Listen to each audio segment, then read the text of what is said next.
Commander Elena Rice jolted awake as emergency klaxons blared throughout the lunar outpost. Her quarters, Spartan by civilian standards but luxurious for military personnel stationed off-world, were bathed in the pulsing crimson of alert lighting. The holographic display above her bunk activated automatically, showing impossible readings. Massive energy spikes at precisely calculated intervals near Neptune's orbit. "Status report," she demanded, voice still rough with sleep as she pulled on her uniform.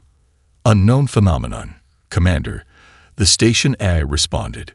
"Gravitational anomalies detected at coordinates 227.89 by 45.32. Energy signatures unlike anything in our database." Rice frowned as she studied the data streams. After 15 years commanding Earth's most advanced detection array, she'd seen cosmic anomalies of every variety, but nothing like this. The patterns were too regular, too precise, almost like deliberate signals, she murmured. The door to her quarters slid open as Lieutenant Jin Park burst in, protocol forgotten in his excitement. The young analyst's eyes were wide, his typically immaculate appearance disheveled from what had clearly been an all-night data crunching session. "Commander, you need to see this," he said, transferring data from his tablet to her holographic display. "I've been running comparative algorithms on the anomalies for the past 6 hours. These aren't random fluctuations. They're mathematical sequences. Look at this harmonic distribution." Rice examined the new overlay, her military composure slipping for just a moment. "That's impossible. These are perfect Fibonacci sequences, alternating with prime number intervals." Her eyes narrowed. "Natural phenomena don't organize themselves like this." "Exactly." Park lowered his voice, though they were alone. "Commander, these are artificial constructs. Someone, or something, is generating these energy signatures deliberately." The implication hung in the air between them. For decades, humanity had expanded aggressively throughout the solar system, terraforming Mars, establishing colonies on Europa, mining the asteroid belt, all while believing themselves alone in the cosmos. What humanity didn't know, 27 advanced civilizations had been observing Earth from dimensional pocket spaces, their cloaking technologies now faltering due to an unexpected solar flare. The Galactic Concordat, a coalition of species that achieved spaceflight millions of years before humans crawled from the oceans, maintained strict protocols for primitive worlds. Their observation stations had cataloged 12,419 emerging civilizations throughout the galaxy, with a 94% failure rate. Earth wasn't even considered remarkable until 50 years ago, when human advancement suddenly accelerated beyond all predictive models. The truth behind humanity's sudden leaps. War. While other species evolved toward peaceful cooperation, humans forged their greatest innovations in conflict. The quantum drive, genetic restoration, atmospheric processors, all birthed from military research that would horrify the watching aliens. "We need to take this to the Security Council," Park insisted, his fingers dancing across his tablet. This could be first contact. Rice studied the data again, military pragmatism warring with scientific curiosity. If these were artificial constructs, revealing their discovery might trigger global panic. But keeping it secret would deny Earth crucial preparation time. "Send everything to my secure channel," she ordered. "And Park, not a word about this to anyone, not even senior staff." The lieutenant nodded, understanding the gravity of the situation. What neither of them realized, the dimensional observers were already in crisis. For the first time in millennia, their perfect observation had been compromised. And worse, a primitive species might have detected them. Among the watchers, a debate that would change galactic history had already begun. Dr. Marcus Chen's hands trembled as he adjusted the translation algorithm for the 12th time. The holographic symbols, unlike anything in human linguistic records, floated before him in the sealed laboratory beneath the International Lunar Base. 3 days ago, they had been purely theoretical constructs in his genolinguistics simulations. Now they were actual alien communications, Semantic pattern recognition at 42%, announced the AI assistant. Syntactical structure showing increasing coherence. Chen nodded, dark circles under his eyes betraying 72 hours without proper sleep.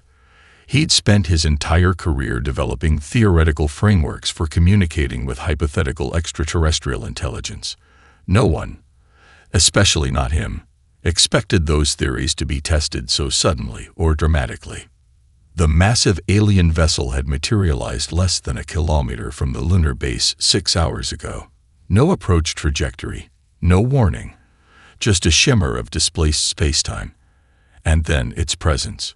2 kilometers of gleaming fractal architecture that seemed to fold in on itself in ways that hurt human eyes to follow.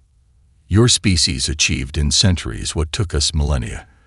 Came the first partially translated communication. Chen had verified it 7 times to ensure accuracy. This cannot be natural. This cannot be allowed. The laboratory door hissed open as Commander Reyes entered, her uniform immaculate despite the crisis. Her expression revealed nothing, but the tightness around her eyes spoke volumes. "The Security Council is assembled," she said. "They want your assessment now." Chen gestured toward the floating translations. "They're called the Iridians. At least that's the closest pronunciation our vocal structures can manage. They're representatives of something called the Galactic Concordat, and they broke protocol by revealing themselves." "Protocol?" Reyes asked sharply. "Their words, not mine.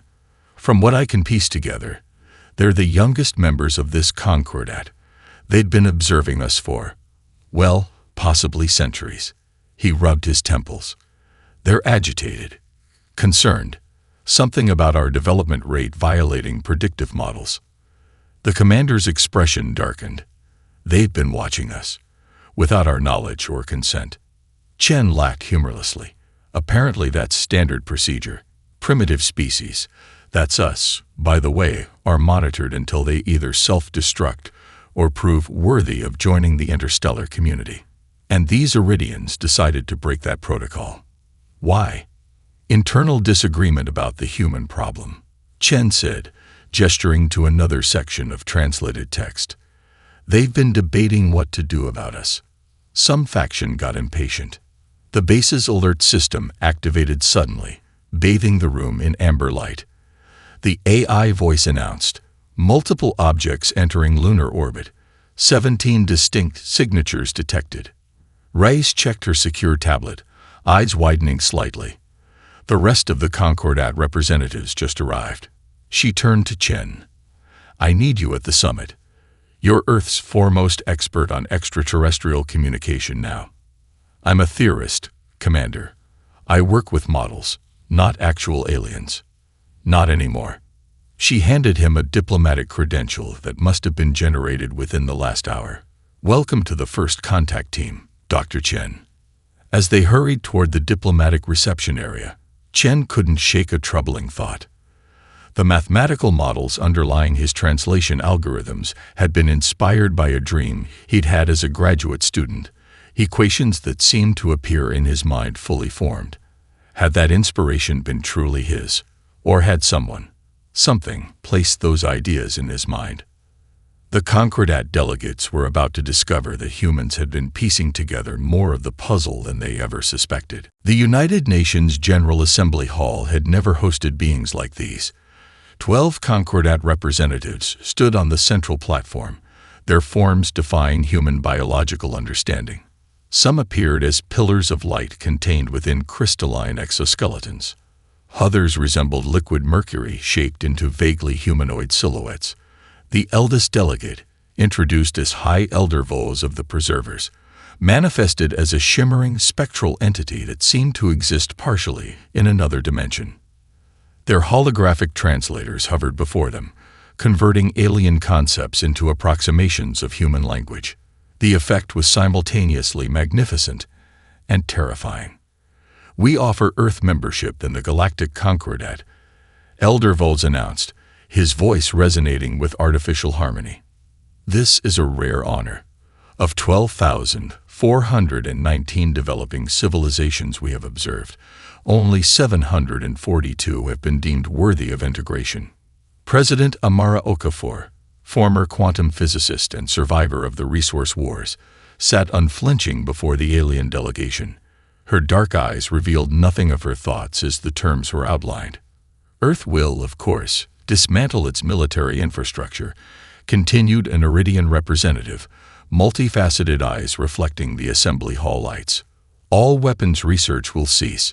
Your technological development will proceed under Concordat oversight for the next 1,000 standard years. This is for your protection. And ours. A Meridian delegate's crystalline form vibrated in what might have been enthusiasm. Your species will benefit immeasurably from our guidance. The violence and competition that characterize your history will be replaced with harmony and purpose. The aliens allowed a moment for what they clearly expected to be grateful acceptance. You have 1 month to prepare your populations for integration. Elder Vos concluded magnanimously. This is generous. Most species receive a single solar cycle. The Concordat delegation retreated to their ships with the smug confidence of beings who had performed this ritual hundreds of times. Their monitoring systems recorded everything. Global news broadcasts, government communications, population responses. They expected celebrations, perhaps religious fervor, as humanity embraced its cosmic salvation. Instead, 3 days later, President Okafor requested a private communication channel with the Concordat leadership. Her image appeared on their monitoring screens, her expression now hard as carbon steel. Behind her stood Commander Rice, Lieutenant Park, and Dr. Chen. "We have reviewed your offer," Okafor stated without preamble, "and have prepared our response." The alien observers settled in to receive Earth's gratitude. What they heard instead sent ripples of shock through their various physiologies. Earth will join as equals, or we will not join at all.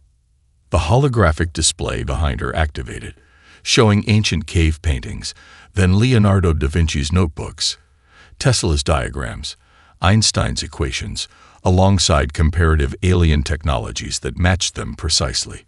"You've been playing games with our development for centuries," she declared, her voice unyielding.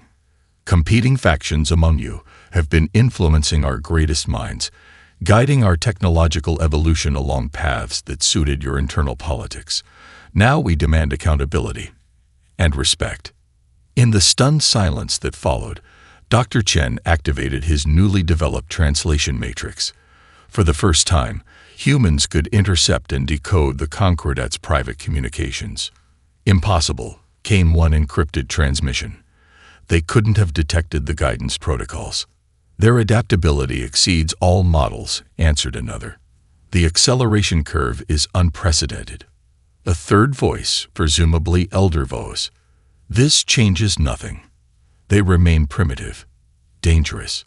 The final transmission sent ice through Chen's veins as he translated it. "Their concept of war alone is inconceivable. They fought themselves nearly to extinction multiple times and emerged with exponential technological growth after each conflict. If this pattern continues, they will surpass our oldest civilizations within 5 centuries. President Okafor, seeing the translations on her private screen, allowed herself the smallest smile before addressing the aliens again. "We await your revised proposal," she said, and terminated the connection. The 12 Concordat motherships hung in Earth orbit like ancient monoliths, their engines cold and silent as days stretched into weeks. Earth's population had moved from panic to fascination to a strange new normal, living beneath the watchful gaze of vessels that could obliterate civilization with a single command. Aboard the Meridian flagship, the council chamber glittered with crystalline light as the most heated debate in Concordat history entered its 17th day. "I witnessed their adaptation velocity firsthand," argued Telex, his crystalline form refracting light in patterns that conveyed emotional intensity impossible to translate into human concepts. "They integrated our communication protocols in days, not centuries.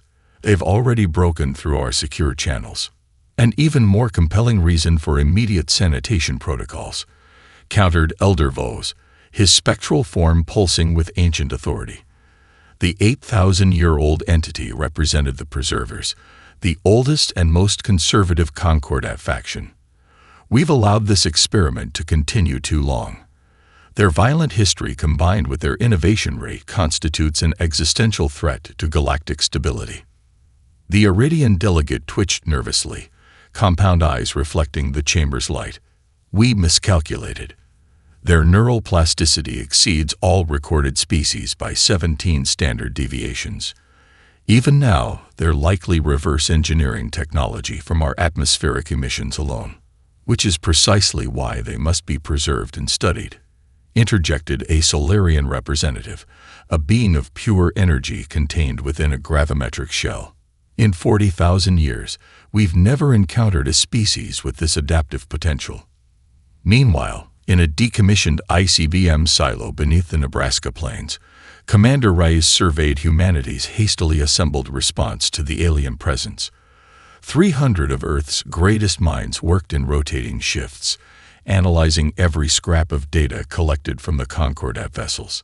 Progress report, she demanded, approaching Lieutenant Park's workstation. The young officer looked up from holographic models of alien propulsion systems. Dark circles under his eyes testified to multiple sleepless nights. We've identified structural vulnerabilities in their defensive shields. They're optimized against energy weapons more advanced than anything we possess, but ironically vulnerable to kinetic projectiles we abandoned centuries ago. Reyes nodded thoughtfully. They evolved past the need for certain defenses. Keep pushing. There's something else, Park added, lowering his voice despite the secure location. Dr. Chen's latest translation matrix revealed something unexpected in their historical archives. Most Concordat species reached technological plateaus millennia ago. Their innovation curves flattened as their societies stabilized. They stopped evolving. Rise realized. Exactly. They're evolutionary specialists, each species optimized for specific environments and technologies, then stopped changing. Park's eyes gleamed with the revelation. Humans are generalists. We never stop adapting. Dr. Chen joined them, his tablet displaying translated Concordat communications. They're calling this the hesitation. It's unprecedented. They've never failed to reach consensus about a quarantined species before. How long will they deliberate? Rise asked. Chen's expression was grim. Unknown. But every day they debate is another day we advance. They've made a critical error in their understanding of human psychology, which is, they believe time favors them, that their technological superiority is insurmountable regardless of delay. Chen's lips curved into a rare smile. But time is precisely what makes humans most dangerous. We adapt faster under pressure than any species they've encountered. Commander Rice studied the overhead monitors showing Concordat vessels hanging motionless above Earth. Their indecision, their hesitation, was humanity's greatest asset. They've given us the one resource that makes us most dangerous, she murmured. Time. Welcome to humanity's most ambitious undertaking, President Okafor announced, her voice echoing through the vast underground complex. Beneath the Pacific Ocean, carved into the bedrock of an unnamed island, Earth's greatest minds had gathered in a facility designed to be undetectable by Concordat sensors. Nobel laureates sat alongside tech billionaires. Military strategists conversed with artists and philosophers. Former rivals, scientists from nations that had once aimed nuclear weapons at each other, now worked side by side. We could build weapons, Okafor continued, surveying the assembled brilliance. But even with a century of preparation, we'd still lose that race. She activated the central holographic display, revealing an intricate web of interconnected projects, research initiatives, and development paths. At its center pulsed two simple words: Earth dominance. Instead, we'll deploy our uniquely human advantage: collaborative innovation under existential pressure. Unlike conventional defense initiatives, Project Earth Dominance wasn't about building bigger guns. It was about accelerated evolution across all fields simultaneously. Every research institution, corporation, and government had redirected resources toward rapid advancement. Historical barriers, national rivalries, classification walls, corporate secrecy had fallen almost overnight in the face of a common existential threat. The Concordat believes technological superiority is insurmountable, Okafor explained. They're wrong. Their advantage isn't technology, it's time. They've had millions of years to develop. We'll compress millions of years of innovation into months.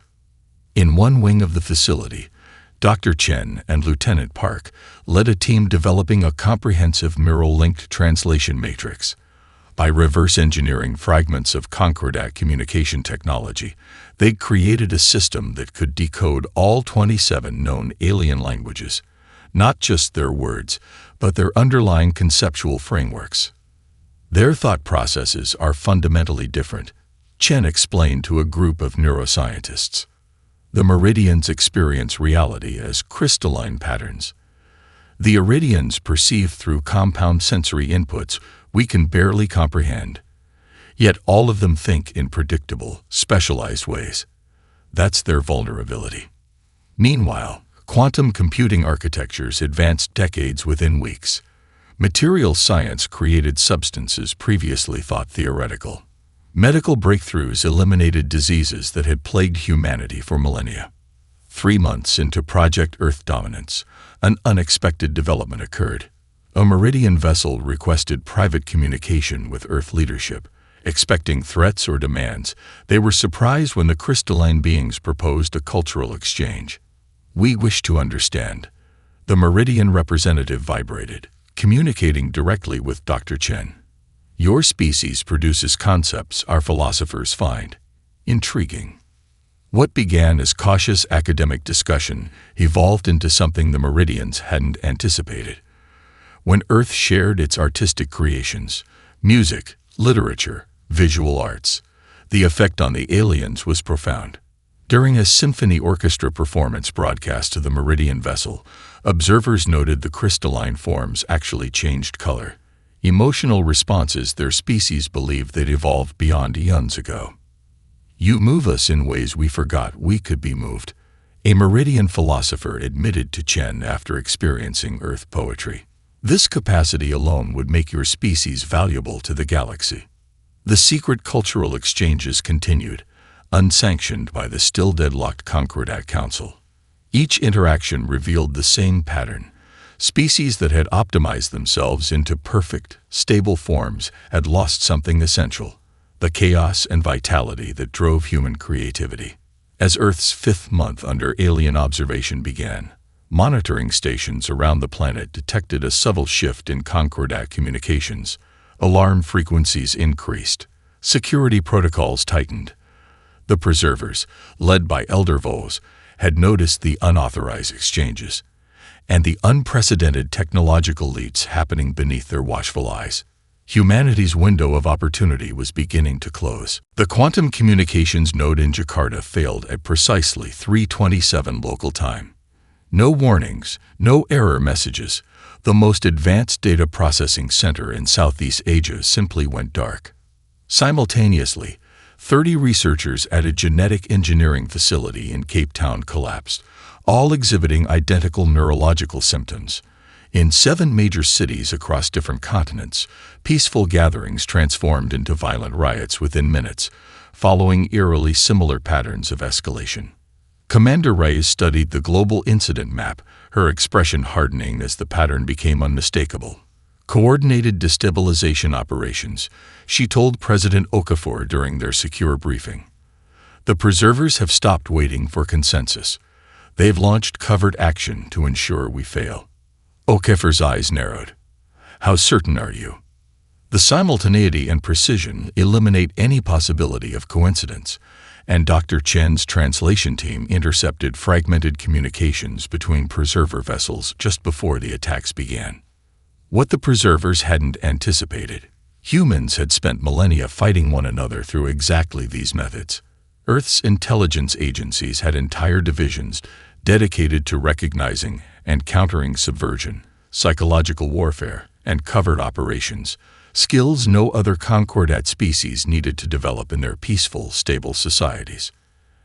Activate Countermeasure Protocol Theta, Okafor ordered.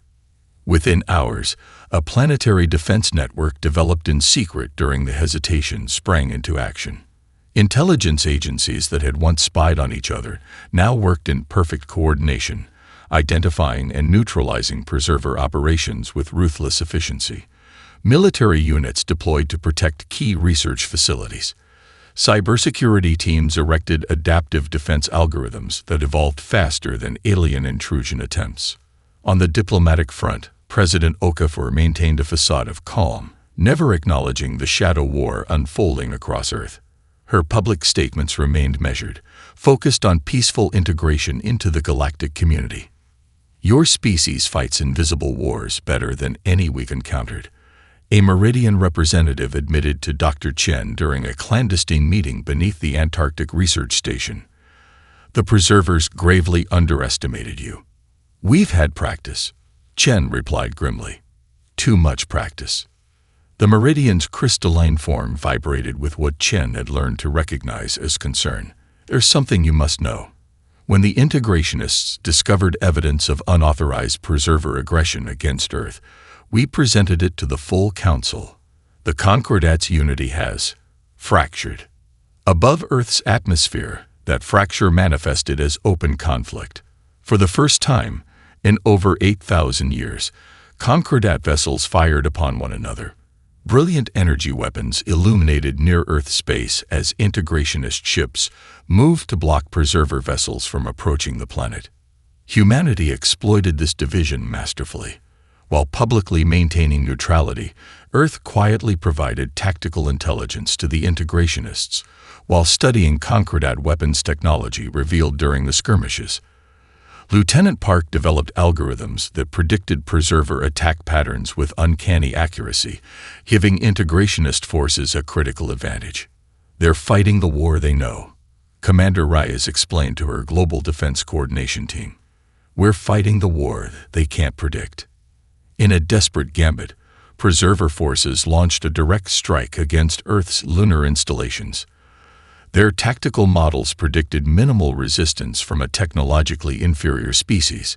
Instead, their ships encountered humanity's hastily constructed but innovative defense network, a system combining reverse-engineered alien technology with uniquely human military doctrine evolved through thousands of years of warfare.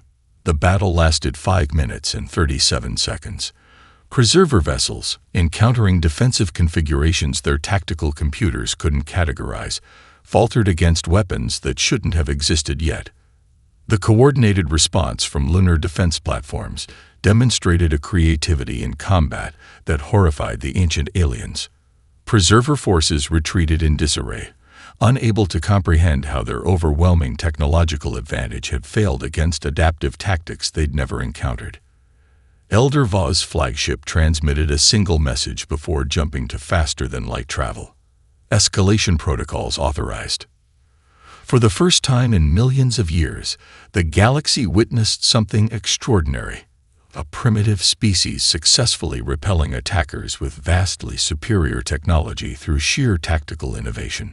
And in the silence following the battle, humanity understood that the real war was just beginning. Lightning arced between quantum processors as Dr. Chen and Lieutenant Park pushed their translation matrix beyond its design parameters. For 72 sleepless hours, they analyzed communication patterns across all 27 Concordat species, searching for something no human had yet identified: the fundamental psychology of alien intelligence. The laboratory beneath the Antarctic Research Station hummed with energy as the most powerful computational system ever built by human hands processed petabytes of intercepted Concordat communications. Holographic displays flickered with alien linguistics, mathematical models, and evolutionary charts. There, Chen said suddenly, his voice hoarse from exhaustion. Do you see it? Park squinted at the pattern emerging from the chaos. The convergence point. It's different for every species, but they all have one. Exactly. Chen manipulated the display, highlighting evolutionary curves across multiple alien civilizations. Every Concordat species followed the same developmental pattern: rapid advancement until they reached peak adaptation to their environment. Then, plateau, Park finished. They stopped evolving.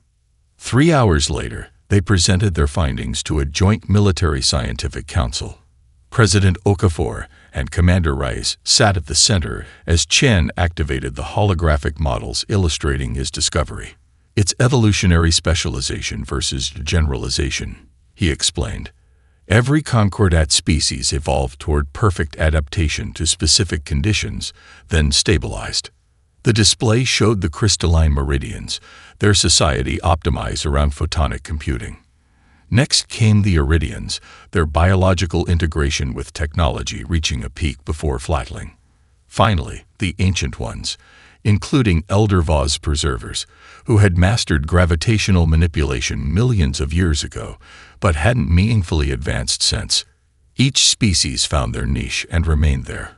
For millions of years, Chen continued. They optimized themselves into specialized evolutionary corners, achieving perfect adaptation to specific environments and technologies. Lieutenant Park stepped forward. Humans never specialized. We remained adaptable generalists, constantly changing, never reaching equilibrium. The Concordat's models can't predict our development because they fundamentally can't comprehend a species that perpetually transforms itself. This changes everything, Commander Rice said, immediately grasping the strategic implications. If their thinking is as specialized as their evolution, then we can predict their responses while remaining unpredictable ourselves. President Okafor finished. Dr. Chen, how quickly can we implement this insight into our defense strategies? Immediately. The translation matrix is already being reprogrammed to incorporate these evolutionary patterns. We'll be able to anticipate Concordat tactics with 87% accuracy. Within days, this insight transformed Earth's military response. Commander Rice implemented it with devastating effectiveness through her unified global command. Rather than developing a single defense technology or strategy, her forces deployed dozens simultaneously, constantly shifting tactics. When preserver forces adapted to one approach, humans had already moved to 3 new ones. They're fighting the war they understand, Rice told her commanders during a global briefing. We'll fight the war they can't predict. The strategy worked beyond all expectations. Subsequent preserver attacks faltered against defense systems that morphed faster than they could analyze.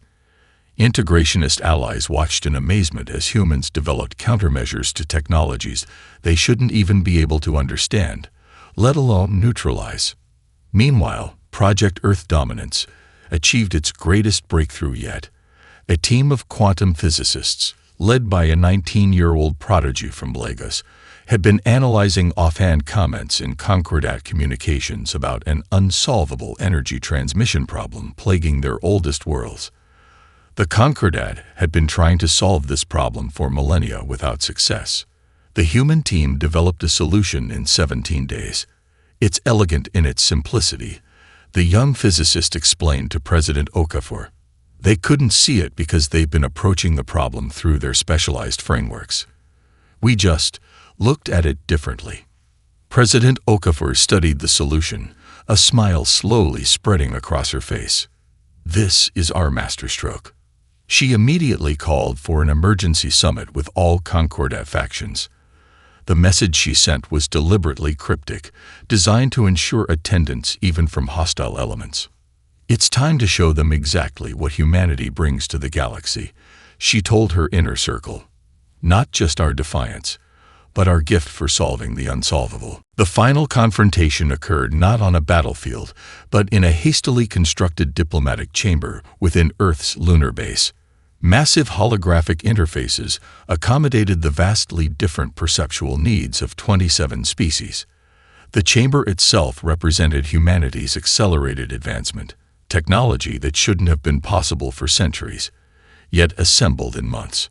The integrationists arrived first, led by Telex of the Meridians, crystalline forms shimmering with anticipation. The neutral observer factions followed, their various physiologies betraying cautious curiosity. The preservers arrived last, their ancient warships maintaining attack positions, even as they grudgingly sent representatives. Elder Vos entered with visible disdain, his spectral form radiating the authority of 8,000 years of diplomatic dominance. The ancient being had personally overseen the rise and fall of hundreds of civilizations. "This concession changes nothing," he began, his translated voice resonating through the chamber. "Your species remains." President Okafor interrupted him, a protocol violation that shocked every alien present. No lesser species had ever dared interrupt an elder. "We are not here to receive your judgment," she stated, her voice steady and clear through the translation fields. "We are here to establish our terms." Stunned silence filled the chamber. Commander Reyes stood at military attention beside her, while Dr. Chen and Lieutenant Park monitored the translation systems, ensuring perfect comprehension across all species. "Earth will share its innovations freely," Okafor continued into the silence. "We will help solve the stagnation affecting your civilizations, but only as equals. The price of human creativity is respect for human autonomy." Dr. Chen activated a quantum projection at the center of the chamber, displaying his final discovery, the pattern he and Park had extracted from the oldest Concordat communications. Ancient data streams illuminated the air between the assembled delegates. The Concordat was formed not to guide younger species, Chen explained, highlighting key sequences, but because the oldest among you had reached evolutionary dead ends. You needed fresh perspectives, but feared losing control. His evidence was irrefutable, patterns in communications dating back to the Concordat's founding, revealing its original purpose. Many member species reacted with shock, having forgotten or never known this truth about their own alliance. Commander Reyes stepped forward next, activating a holographic display showing real-time telemetry from Earth's defensive systems. The data revealed something that should have been impossible. Earth vessels now matched Concordat ships in key performance metrics after less than a year of development. "This is what you truly fear," President Okafor said, addressing Elder Vos directly. "Not that we will destroy you, but that we will transform you. You fear our chaotic innovation because your perfect, stable societies cannot comprehend perpetual change. You fear us because we represent what you lost millennia ago, the capacity to continuously evolve." She approached the center of the chamber, placing 3 crystalline data structures on the conference table. "These contain solutions to 3 problems your civilizations have deemed unsolvable. Problems mentioned in passing, never expecting us to understand them, let alone solve them." The first crystal detailed the energy transmission system developed by the Lagos team, a revolutionary approach that would revitalize the oldest Concordat worlds. The second contained a method for restoring neural plasticity to species that had optimized themselves into cognitive stagnation. The third presented a unified theory that bridged the specialized scientific frameworks of different Concordat species, allowing collaborative innovation for the first time in thousands of years. "The choice before you is simple," she told the stunned assembly. "Continue opposing human advancement and face a conflict with an increasingly equal adversary, or embrace the transformative potential that humanity offers to a stagnant galaxy." For the first time in recorded history, Elder Vos stood silent, unable to formulate a response. The gathered representatives of 27 civilizations, some millions of years old, collectively confronted a truth they had long avoided. Perfect stability had become perfect stagnation. A Meridian delegate was first to break the silence, crystalline form vibrating with emotion. "We vote for integration, as equals." Others followed, faction by faction, until only the preservers remained opposed. Elder Vos studied President Okafor with ancient eyes that had witnessed the rise and fall of countless civilizations. "You will change everything," he said finally. "The galaxy as we have known it will cease to exist." "Yes," Okafor agreed simply. "That's what we do." 3 months later, representatives from all Concordat factions gathered in the cradle of human civilization. Athens, Greece, to sign the new Galactic Charter. Earth stood recognized not as a subject, but as a founding member of a transformed interstellar community. As the ceremony concluded, Commander Reyes and Dr. Chen shared a knowing glance across the ancient Parthenon, now hosting beings from across the stars. Lieutenant Park joined them, data tablet in hand, already exploring new possibilities. Humanity's journey among the stars was just beginning, and the galaxy itself would never be the same. We were not the first to reach the stars, nor the most advanced when we arrived. But we were the ones who taught a galaxy to dream again. Every civilization eventually reaches a plateau, a comfortable equilibrium where innovation slows and change becomes threatening. Except us. Humans never stop climbing, never stop questioning, never stop reimagining what's possible. That's our gift to the stars. The courage to embrace perpetual transformation.